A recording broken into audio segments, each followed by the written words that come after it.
Advocate Ali Hussain post legal ప్రేక్షకులకి స్వాగతం. ఈరోజు మన సబ్జెక్ట్ జూలై 1వ తేదీ నుంచి కేంద్ర ప్రభుత్వం కొత్త చట్టాలను తీసుకొని వచ్చింది. ఈ వచ్చిన కొత్త చట్టాలు జూలై 1వ తేదీ నుంచి అమల్లోకి వచ్చాయి. అయితే ఇందులో ముఖ్యంగా ఐపీసీని బిఎన్ఎస్ గా, సిఆర్పిసిని బిఎన్ఎస్ఎస్ గా, ఇండియన్ ఎవిడెన్స్ యాక్ట్ ని భారతీయ సాక్ష్య అధినియంగా మార్చడం జరిగింది.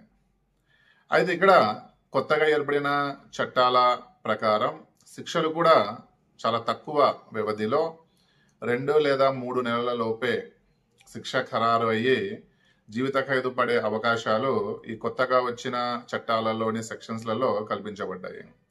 అయితే కొత్తగా వచ్చిన చట్టాల ప్రకారం మన దేశంలో బీహార్ రాష్ట్రంలో శరణ్య జిల్లా దినాదిహ్ గ్రామంలో 2 వ్యక్తులకి హత్య చేసిన 48 రోజులలోనే జీవిత ఖైదు పడే విధంగా కోర్టు తీర్పునిచ్చింది.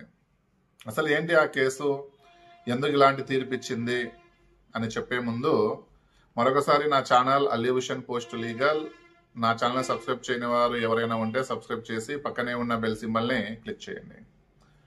ఇక్కడ బీహార్లో తండ్రిని, 2 కుమార్తెలని,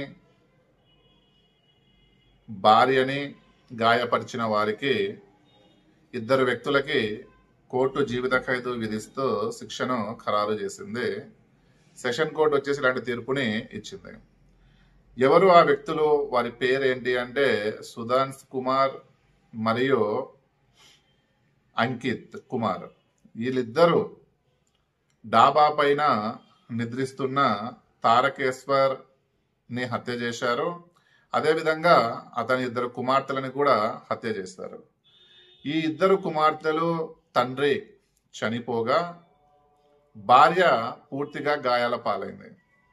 అయితే పోలీసు వారు కొత్తగా వచ్చిన చట్టాల ప్రకారం సెక్షన్లను నమోదు చేసి, అంటే గతంలో ఐపీసీకి మర్డర్ చేస్తే సెక్షన్ 300 ఉన్నది, దాన్ని ఇప్పుడు బిఎన్ఎస్ లోకి 101 కింద మార్చారు. అంటే బిఎన్ఎస్ లోని 101 ప్రకారము కేసుని నమోదు చేసి శిక్ష హత్య చేసినందుకు బిఎన్ఎస్ లో 103 క్లాస్ 2 ప్రకారము వారికి శిక్షను ఖరారు చేసి కోర్టు 48 డేస్ లోనే జీవిత ఖైదుని విధించింది. అయితే ఇక్కడ ఉన్న పోలీసు వారు ఎఫ్ఐఆర్ అయిన 14 రోజుల్లోనే ఛార్జ్ షీట్ ని దాఖలు చేశారు.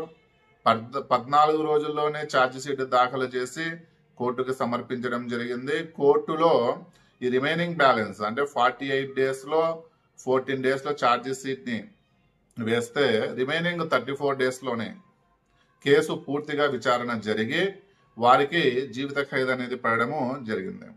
సో నేను నా యూస్ కావచ్చు, నా క్లయింట్స్ కావచ్చు, ఇండియన్ పబ్లిక్ కావచ్చు చెప్పే విషయం ఏంటి అంటే, ఇప్పుడు బిఎన్ఎస్ లో వచ్చిన చట్టాలు ఏవైతే ఉన్నాయో, ఈ బిఎన్ఎస్ లో వచ్చిన చట్టాల ప్రకారము ఎఫ్ఐఆర్ అయితే, బిఎన్ఎస్ఎస్ లో ఉన్న చట్టాల ప్రకారము కోర్టులో విచారణ జరిగితే ఖచ్చితంగా అతి తక్కువ వ్యవధిలో ఫస్ట్ కేసు ఇది. మన కొత్తగా వచ్చిన చట్టాల ప్రకారం ఫస్ట్ జీవిత ఖైదు పడిన కేసులు ఏమన్నా ఉన్నాయా అంటే ఈ బీహార్ రాష్ట్రంలో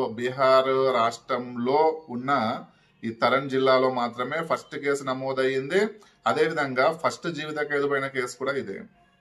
కాబట్టి ఈ క్రిమినల్ అఫెన్స్ ఏవైతే ఉన్నాయో, ఈ క్రిమినల్ అఫెన్స్ కి పబ్లిక్ చాలా దూరంగా ఉండాలి అని చెప్పి నా వీడియో ద్వారా తెలియపరుస్తున్నాను. ఈ వీడియో మీకు నచ్చితే లైక్ చేయండి. ఇందులో ఉన్న సమాచారం మరో 10 మందికి తెలియాలనుకుంటే మీకున్న ఫేస్బుక్, ట్విట్టర్, వాట్సాప్ కావచ్చు, వీటి ద్వారా నాకు షేర్ చేయండి. నమస్తే, ధన్యవాదాలు.